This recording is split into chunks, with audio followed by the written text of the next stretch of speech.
Dies Lied ist aus der Sehnsucht süßer Schrei.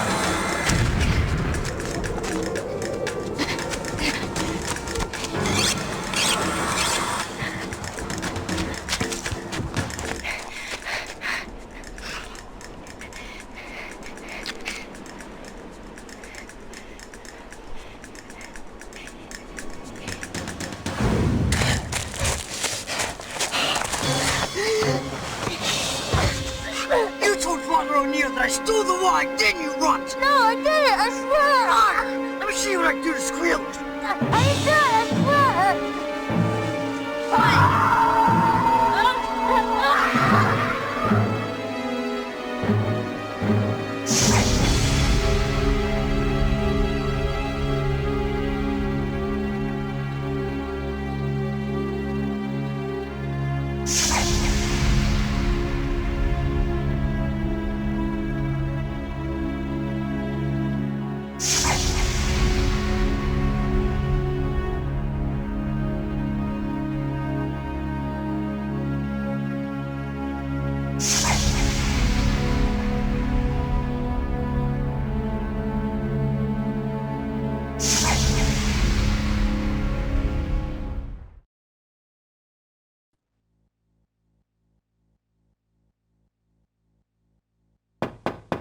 Come in.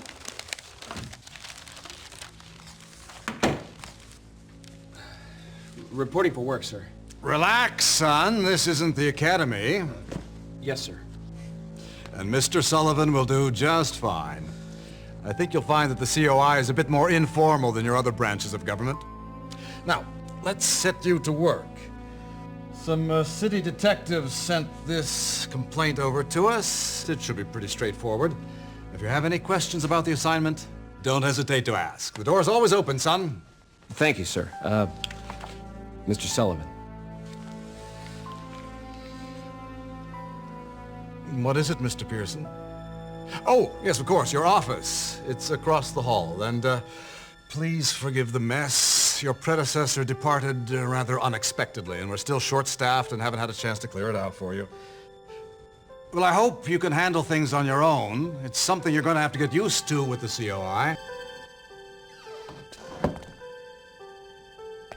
President Roosevelt had just authorized the formation of the COI that summer. They were supposed to be the outfit that handled the real spy stuff overseas. It was the place to be if you wanted real adventure. At least, that was the bill of goods the recruiters for the COI sold me. And here I was, stuck in a crummy old office, in Cleveland of all places, as far away from any real action as I could imagine.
What a bunch of gibberish.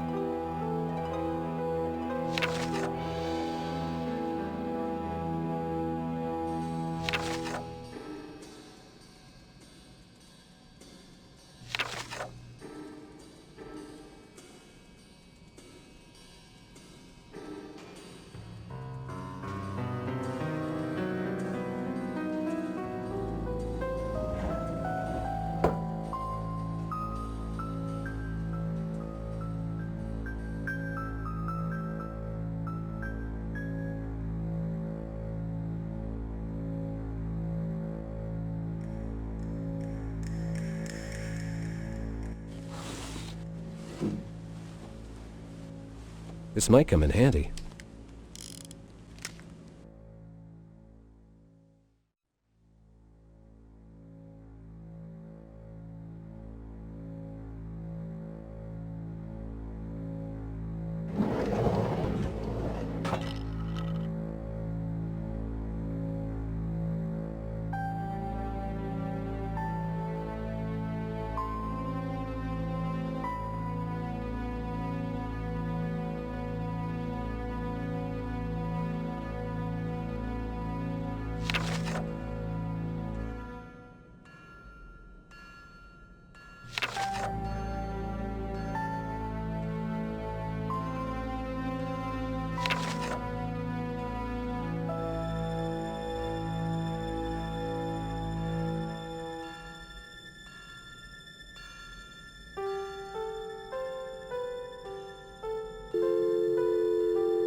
My lucky St. Christopher's medal.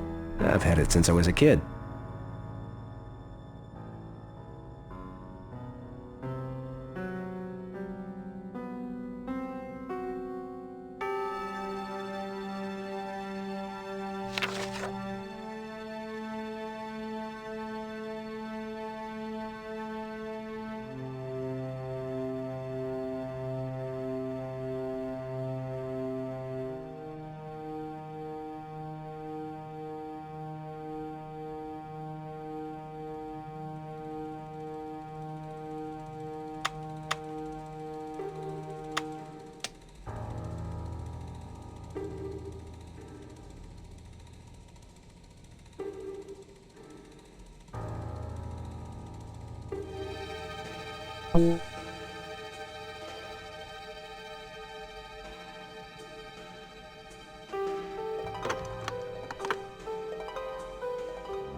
I wonder what sort of artifacts Mr. Pensky wanted Professor Strauss to look at.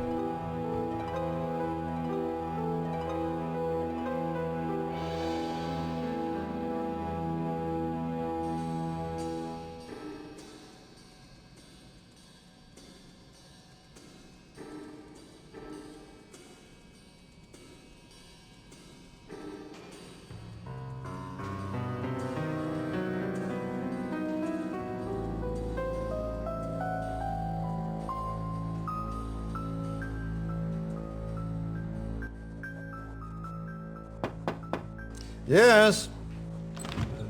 Sorry to bother you, sir. Not at all, Mr. Pearson. Come right in.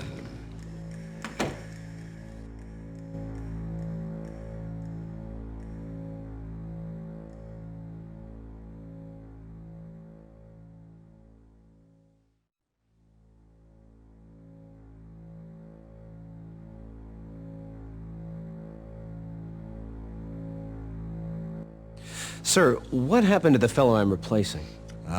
Walter Pensky. Good man. And a good agent. Once. The job got the better of him. I imagine he must have been under a lot of pressure, sir. We all are these days. Just remember, Mr. Pearson, we follow orders, not personal crusades. I will, sir.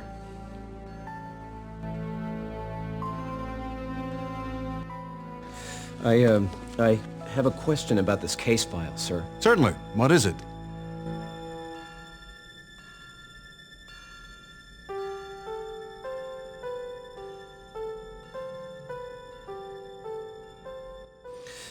Who handled this case when it first came in, sir? A city detective named Marillo. I guess he's got his hands full now. He's handling the torso murders investigation. Terrible work, that. They found another one just yesterday.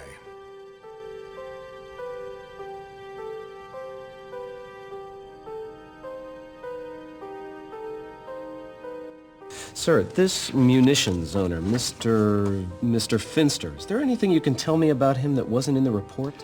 Hank Finster is an interesting case. He's an important man with the fellows in the Defense Department on account of the munitions factories he owns. But he's not wound all too tight, if you catch my meaning. Well, it's always one thing after another with him. If it isn't the unions, it's the Reds. If it isn't the Reds, it's the Nazis.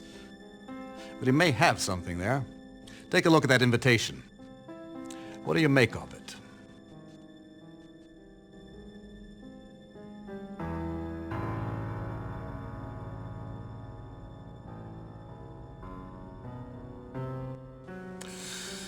Well, the invitation's a little unusual, but it looks like fascist propaganda to me. And that it is, son. Now, I'm not saying it's Nazi propaganda. There are 100 different organizations with fascist agendas, but this call to brotherhood could have come straight out of Hitler's Germany. Did you notice the quality of the invitation itself? It's not a pamphlet or a flyer. Whoever these people are, they have a certain amount of sophistication. And they seem to be targeting only people of wealth and influence in our society. You'll need to be careful not to ruffle any feathers. Yes, sir.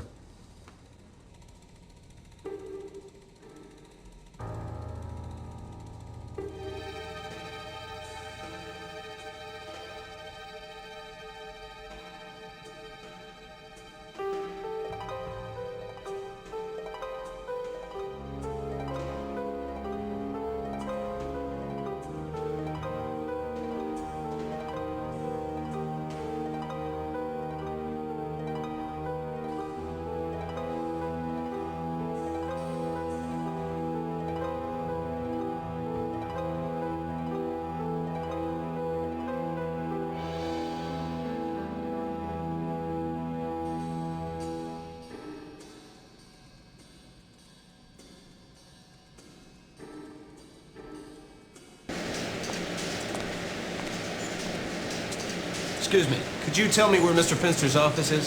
He's up there. You're welcome. Excuse me, Mr. Finster? Jim Pearson from the COI. I've been assigned to investigate your complaint. Ah, what the hell took you so long? I guess all my calls to Mayor Lausch finally got you guys off your cans.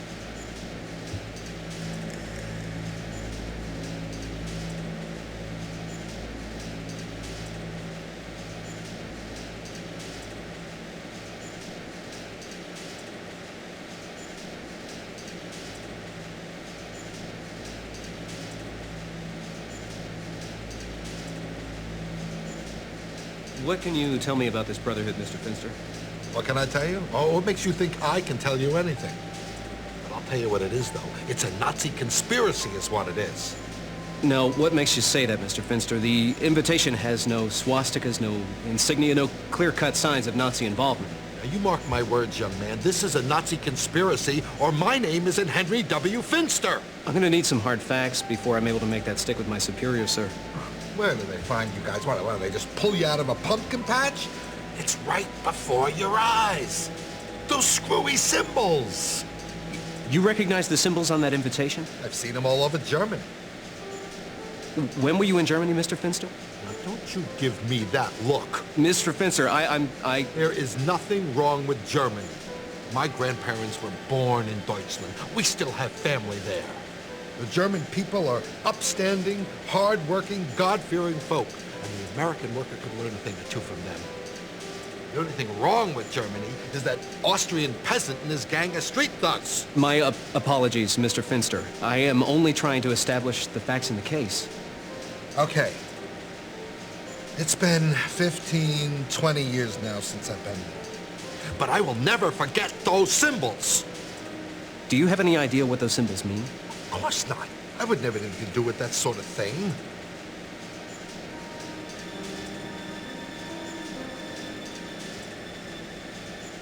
What do you remember about the man that gave you that invitation, Mr. Finster? He was a no-good bum, I remember that. Do you remember his name? A guy employed a Nazi sympathizer right here in my own factory. He was an employee of yours? Of course not. I don't hire Nazis. I'm sorry. I'm a little confused. Who's the Nazi? Why did they send a boy to do a man's job? What are they trying to do, drive me crazy? Wait just a minute, Mr. Finster. That's not called for. My foreman, George Hansen. I used to think he was a good man. Well, drinks a little bit too much, but he's a hard worker. Well, anyway, how am I supposed to know he traffics with Nazis? Well, he brings this riffraff right through my doors, into my factory, right into my office. He could have killed me. He was standing as close to me as you are right now. Well, naturally, I fired him on the spot. Riffraff. No, you idiot. George Hansen. Haven't you been listening to a word I said? Do you remember the name of the man that gave you that invitation? Of course not. He never mentioned it. He said he was just a messenger.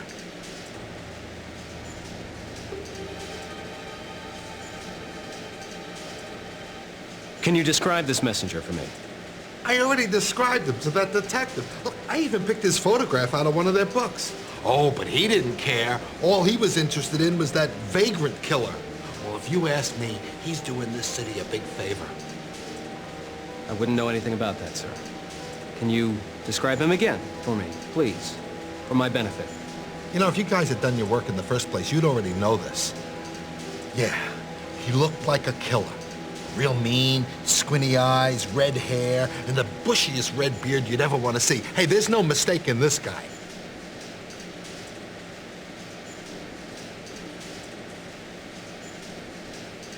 Do you have any idea where I might be able to find this messenger? Of course not. Okay, what about this other fellow, the foreman? Well, I used to live in company housing, but I had him evicted, of course. Do you have any idea where I might be able to find him? A man of my standing doesn't fraternize with his workers. Although, I have been told that George likes to throw his money around a lot on payday. The men, they like this cheap whiskey saloon in the Roaring Third. McGilly's, McGarrity's, some kind of Mick name. McGinty's, that's the name of it, McGinty's.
And now for the day's news.